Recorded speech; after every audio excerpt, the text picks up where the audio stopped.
আসসালামু আলাইকুম viewers, welcome to my new channel Mukta's kitchen corner. আজ আমি আপনাদের খুব সহজভাবে একটি ডেজার্ট তৈরি করে দেখাবো। আশা করি আমার রেসিপিটা আপনাদের সবার কাছে ভালো লাগবে।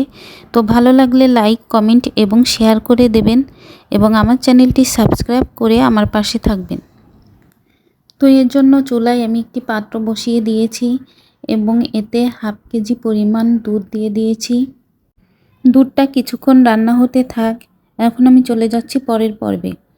এ পর্বে আমি একটি পরিষ্কার বাটি নিয়েছি এবং এতে হাফ কাপ পরিমাণ হুইপ ক্রিম নিয়েছি। এখন ক্রিমটি আমি একটি ইলেকট্রিক বেটারের সাহায্যে ভালো করে বিট করে নিচ্ছি।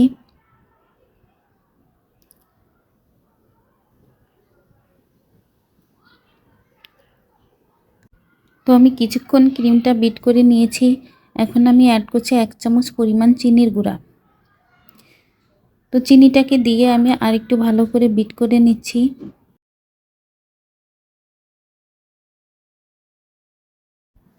আমি 2-3 মিনিট ভালোভাবে বিট করে নেব। এরপর একটি স্প্যাচুলার সাহায্যে এর চারিপাশে ক্রিমটা মাঝের অংশে নিয়ে আসব। এরপর আমি অ্যাড করে দেব 1 চামচ গুঁড়া দুধ। তো দুধটা দিয়ে আমি খুব ভালোভাবে আবারও বিট করে নিচ্ছি।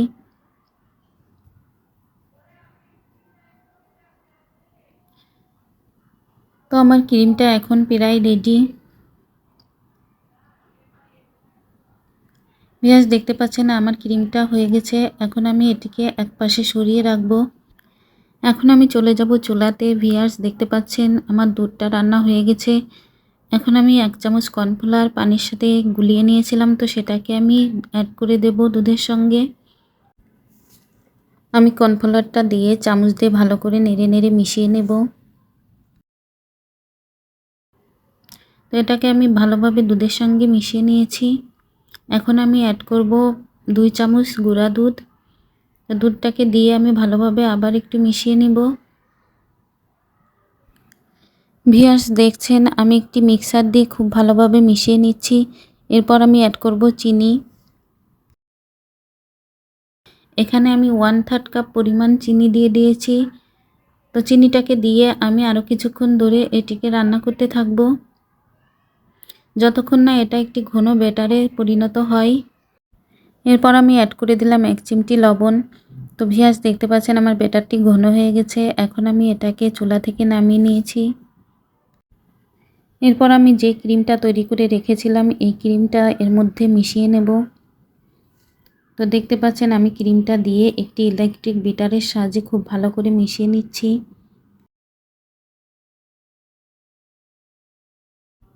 ভিউয়ার্স, ভালোভাবে মেশানো হয়ে গেলে এটাকে আমি একটি বাটিতে ঢেলে কিছুক্ষণের জন্য ফ্রিজে রেখে দেব। তো আমি এটা বাটিতে নিয়ে নিচ্ছি এবং ফ্রিজে রেখে দিয়েছিলাম 1 ঘন্টা। ফিরে আসছি 1 ঘন্টা পর। আমি এটাকে আবার বাটিতে ঢেলে নিয়েছি। এখন আমি ইলেকট্রিক বিটার দিয়ে আবারও ভালোভাবে বিট করে নিচ্ছি।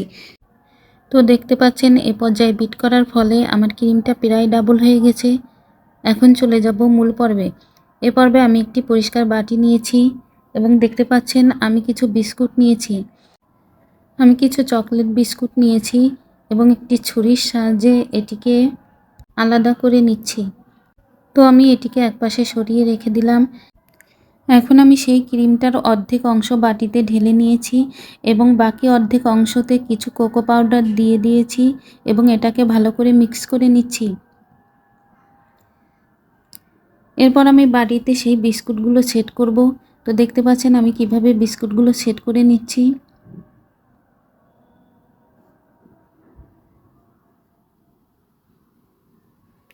আমি খালি অংশে খুব ভালো করে ছোট ছোট বিস্কুটের টুকরা দিয়ে দিয়েছি।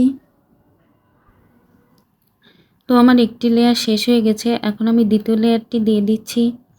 তো দেখতে পাচ্ছেন এর পর্যায়ে আমি বিস্কুটটি উল্টা করে দিয়েছি। তো দ্বিতীয় লেয়ারটি শেষ হয়ে গেলে আমি সেই চকলেট ক্রিমটা এর উপর দিয়ে ঢেলে দিচ্ছি। এখন একটি স্প্যাচুলার সাহায্যে আমি চারদিক দিয়ে এটাকে সমান করে দিচ্ছি। এরপর আমি 1 চামচ কোকো পাউডার একটি চালনির সাহায্যে চেলে এর উপর দিয়ে ছড়িয়ে দিচ্ছি।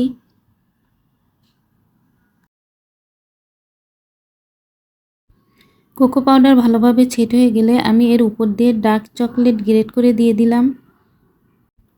আমার ডেজার্টটি তৈরি হয়ে গেল। এখন আমি একটি র্যাপিং পেপার দিয়ে বাটিটি ভালোভাবে কভার করে নেব। এরপর আমি এটিকে ফ্রিজে রেখে দেব 3 ঘন্টার জন্য।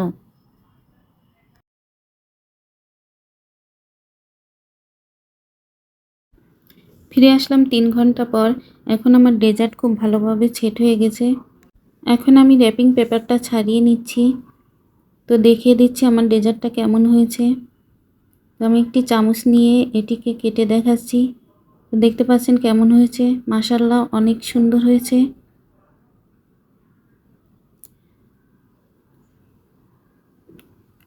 তো আমি একটি বাটিতে উঠিয়ে নিচ্ছি। তো দেখতে পাচ্ছেন এটি দেখতেও যেমন সুন্দর হয়েছে, খেতেও অনেক টেস্টি হয়েছে। তো আমার রেসিপিটা ফলো করলে আপনারাও আমার মতো বানিয়ে নিতে পারবেন। আমি খুব কাছ থেকে ডেজার্টটি দেখিয়ে দিলাম। আশা করি আপনারাও বাড়িতে ট্রাই করবেন।